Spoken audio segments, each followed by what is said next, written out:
ፖሊስ ጀርመን እስካብዚ ሕዚ ዝሓዞ ሓበሬታ ሎሚ ዕላዊ ገይርዎ ኣሎ። እዚ ድማ ብዛዕባ እቲ ኣስካሕካሐይ ዝኾነ ፍጻሜ ማለት እውን ክልተ ኢዳ ቆሪጾም ናብ ስፓልቲ ደውርዮማ ዝተረኸበት ኤርትራዊት ሓፍትና ፖሊስ እስካብዚ ዓለት እዚኣ ማለት እውን ን16 መዓልቲ ዝጸንሑ እንትኸውን እቲ ምርመራታት ነንዕለቱ ድማ ዝተፈላለዩ ሓበሬታታት እናሃቡ ከም ዝነበረ ዝፍለጥ እዩ። ሎም ድማ ጠቕላላ ናይዛ ሓፍትና እዚኣ ዝወጽሕዎ ኩነታት ሎሚ ዕላዊ ገይሮም ኣለዉ። እዚ እንታይ ይመስል ንዝብል ሓበሬታ ድማ ናባኹም ክነብር ንኸውን። ብተወሳኺ ድማ ኣብ ዝተፈላለዩ ማሕበራዊ ሚድያ ይኹን ማዕከናት ዜና ማለት እውን ናይዛ ሓፍትና እዚኣ ምኽንያት መሞቲ ተባሂሉ ዲኤንኤ ምርመራ ዝብል ሓበሬታ እውን ኣሎ። እዚ ማለት እውን ዲኤንኤ ምርመራ ድሕሪ ምግባር እቲ ወዲ 3 ወርሒ ህፃን ናቱ ዘይኾነ ስለ ዘረጋገጸዩ ኣብ ኣፍ ደገ ቤተ ክርስቲያን ደውሪዎ ዝኸደ ናታ ኢድ እውን ቆሪጽዎ ዝኸደ ዝብል ሓበሬታ እውን እዚ ሓቂ ኣለዎ ዶ የውልን ምስቲ ሎሚ ፖሊስ ጀርመን ኣውፅእዎ ዘሎ ሓበሬታ ክዛመድ ይኽእል ዶ ወይስ ኣይዛመድን ንዝብል ሓፈሻዊ ሓበሬታና ናባኹም እነብሎ ንኸውን። ነዚ ቻነልና እዚ ሓድሽ ዝኾንኩም ሰብስክራይብ እናበልኩም ኣባላትና ድማ ላይክ ሼር እናበልኩም መደባትና እስካብ መጨረሻ ሓቢርኩም ናጽንሑ። ባርከስ ኣብቲ ጀርመን ዝተፈጸመ መስካሕካሒ ዝኾነ ተግባር ማለት እዩ ኣብ ልዕሊ ኤርትራዊት ሓፍትና ክልተ ኢዳ ቆሪጾም ናብ ስፓልቲ ተደውርያ ዝተረኸበት ሎሚ ፖሊስ እቲ ጀርመን ዘውፅኦ ሓደ ሓበሬታ ኣሎ። እዚ መግለፂ እዚ ድማ ጠቕላላ እስካብዚ ዓለት እዚኣ ዝኸዶ ክያደ ማለት እውን ብዙሓት ሓበሬታታት በብመዓልቱ እናረኸበ ድሕሪ ምጽናሕ ሎሚ ድማ ሓፈሻዊ መግለፂ ዝበሎ ኣውፅኡ ይርከብ። ፖሊስ ጀርመን ከም ዝፍለጥ እቲ ኣስካሕካሒ ዝኾነ ፍጻሜ ማለት እውን ክልተ ኢድ ተቆሪፀን ኣብ ስፓልቲ ዝተረኸበ ኣተን ክልተ ኢድ ናብ ምርመራ ክፍሊ ድሕሪ ምውሳድ እዛ ሓፍትና እዚኣ ድማ ኤርትራዊት ምዃና ረኺብዋ ካብዚ ብዝሓለፈ ድማ ኣብ ማዓስከር ቦን ዝበሃል ከም እትነብር እዩ ኣብቲ ግዜ ንሱ ሓቢሩ ዝነበረ። ብተወሳኺ ሓበሬትኡ ድማ ጓል 3 ወርሒ ህፃን እውን ከም ዝነበረታ እዛ ህፃን እዚኣ ድማ ኣብ ኣፍ ደገ ቤተ ክርስቲያን ተደውርያ ከም ዝተረኸበት እውን ኣብቲ መግለፂኡ እናሓበረ ነይሩ እዩ። እምበኣርከስ ዋና ስራሕቱ ዝነበረ ናይዛ ሓፍትና እዚኣ ቀታሊ ከምኡ ድማ ናይዛ ሓፍትና እዚኣ ካሊእ ኣካላታ ማለት እውን ካብተን ክልተ ኢድ ወፃኢ ካሊእ ኣካላት ዝተረኸበ ኣይነበረን። ነዚ እዩ እውን ድማ ፖሊስ እቲ ጀርመን ብጥብቂ ክከታተሎ ዝቐነየ ብፍላይ ድማ ኣብቲ ሓደጋ ዝበፅሐሉ ኩነታት ንኣስታት 2-3 መዓልቲ ደጋጊምኻ ብምኻድን እቲ ዝተረፈ ኣካላት ንኽእልሹ ብዙሕ ፃዕሪ ገይሮም ነይሮም እዮም። እስካብዚ ዓለት እዚኣ ግን ኣካላታ እውን ዘይተረኸበ ከም ዝኾነ ዝፍለጥ እዩ። ካብዚ ብዝሓለፈ ድማ ዝሐሸ ሓበሬታ ክንረክብ ኢና ብማለት ላፍቲ እትነብረሉ ዝነበረት ማዓስከር ማለት እውን ቦን ዝበሃል ማዓስከር እዮም ኣምሪሖም ነይሮም። እዚ ክኸውን ዝኸኣለ ድማ ዝበለጸ ሓበሬታ እንተረኸብና ብዝብል ጉዳይ እዩ። ናብቲ ማዓስከር እዚ ምስ ኸዱ ድማ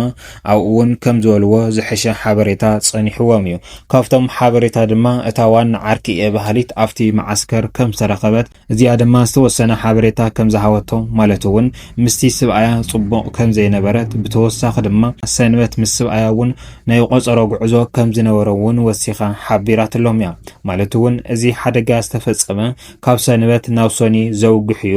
እዛ ሓፍትና እዚኣ ድማ ቀዳም ደዊላት ለይ ነይራ እያ ኢላ ነቶም ፖላዊስ ከም ዝነገረቶም ዝፍለጥ ኮይኑ ካብዚ ሓሊፍ ድማ ናብቲ ገዛ መዋቲት ማለት እውን እዛ ክልተ ኢዳ ተቆሪፃ ኣብ ስፓልቲ ዝተረኸበት ሓፍትና ሓሪሳ ዝወለዱትሉ ገዛ ነይርዋ ብደገ ካብቲ ናይ ማዓስከር ወፃኢ ማለት እዩ። ናብቲ ገዛ ኸይዶም እውን ዝተፈላለዩ ንብረታት ተላዒሎም ከምኡ ድማ እቲ በዓል ገዛ እውን ዳሃዩ ኣጥፊኡ ከም ዘሎ እዮም ፖሊስ እቲ ጀርመን ሓቢሮም ነይሮም። እምበኣርከስ ካብዚ ብዝተበገሰ ዝሕለፍዎ ድምዳሜ ነይሩ። እዚ ድማ እቲ ስብኣያ ሙሉእ ልሙሉእ ገበነኛ ምዃኑ ሓቢሮም እዮም። ክቃትላ ዝኽእሉ እውን ንሱ እዩ ኢሎም ጸውጻዎም ኣመሓላሊፎም ከም ዝነበረ ዝፍለጥ እዩ። እምበኣርከስ ኣብ ዝተፈላለዩ ማሕበራዊ ሚድያ ድማ ዝተፈላለዩ ሓበሬታታት እንዳወፅዮም ዝርከቡ ብፍላይ ድማ ብዛዕባ ዲኤንኤ ምርመራ ዝብል ብዙሓት ማሕበራዊ ሚድያ እውን እናተቃወሉ ዝርከቡ እንትኾኑ እዚ ሓቂ ድዩ ኢልና ከም ዘጽናዕናዮ መሰረት ድማ እዛ ክልተ ኢዳ ተቆሪፃ ዘላ ኤርትራዊት ሓፍትና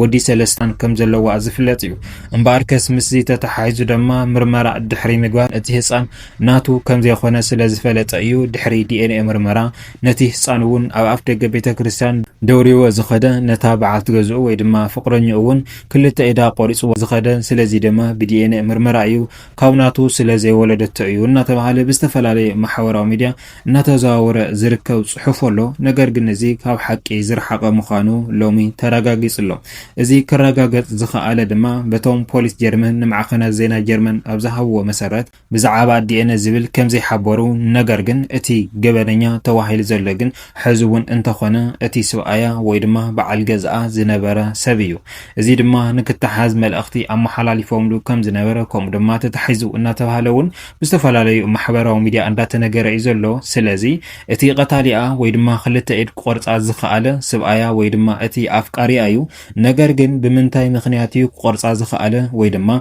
هيوتا كحلف عزخالة زبلجن علاوي أي جور ونزلو أبستفعل علي محبرة وميديا أتي استجبر الدي إن إيه مرمرة أتي استولد عشر ناتو سلازي خوانا نزي ودما ناب هيوت حلفت أو بصحوهم زلو إننا بلا بستفعل عليه نجرات إن دات زرب أي زلو نجرجن إزهس عنزي كلتي تسمع عم يعمزو ولد ومخانو كافتا محزة أي بحاليت زوص حق إيو مالتون كاو إثيوبيا أيو وسيلوا كاو إثيوبيا كاو زوصلا دما حد عامتية أو صيرة كاو كم زولدت كاو وليدا دما صبو حدارات مرح كم زنباراتي تفولت إنيرو نجرجن أوسو سنة معلتاتيو إزي كلتي زي مسمع مع قتيموهم زلو بزي مسرتون اتسبعي دهايو أطفئ له كل تأيدا قوريصوا دهايو أطفئ له إزي هسان دما أفدق بيت كريستيان تاريخي له نجرجن بيتي نايدي إن وصيت زي خنس بناي وعلم مشترو بزي تفلته باسي ويدما تصابعيو نابزي درجازي أبصحوا زلو سلازي بحافشة بوليس جيرمان اسكابزي حزيزو صو حابريتا انت ايون تيلنا نايزا حافتنا زيا اكال مالتون اتي خالي اكالاس اسكاب حزي كرخو كمزي خاله ازي دما نخلو سب اچانيقو يركب مالتون اراويت دو بلعو يخون سويس نابي خيدو نابزبل حابريتاون اندا تخيده يزلو اتي سب ايا دما جبننيا مخانو نسو دما كتحس كمزلو اتي زترف اكالاتون اسو كمز حبر يوم بوليس اتي جيرمان لومي نمعخنا زينا جيرمان كم دما نتم أقربا زركو سباتن حابيرو زلو مالتي نايزا حافتنا زيا هيوتا كحلف زخا على سب اتي أفكاريا ويدما سب آيايو بمنتاي مخنيات نزبل دما عارسو مسترخبا بعلو كقلصو يخون اتي خالي أكالاتون اسو مسترخبا كركاوي زبل تسفى ألنا أناول يوم زقلصو زلو بوليس جيرمان اللومي إذا حافتنا زيا خمزي كتخون زخا على تجن بناي دي إن مرمرا زي خوانا نجرجن بناي خالي وصيتيو مالتيو اتي تجبر زخالجن بعل جزاء ويدما افكاري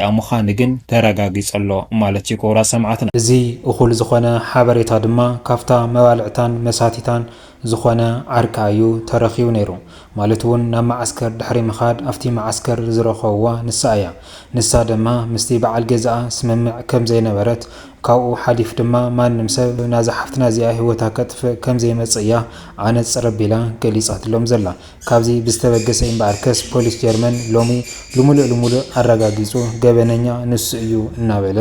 ዝርከብ ማለት ባርከስ ነው ይዝወልናዮ መደብ ሓበሬታና እዚኦም ይመስል ነይሮም እስካብ መጨረሻ ሓቢርኩምና ዝጸንሕኩም ድማ ሰናይ ጻንሕቲ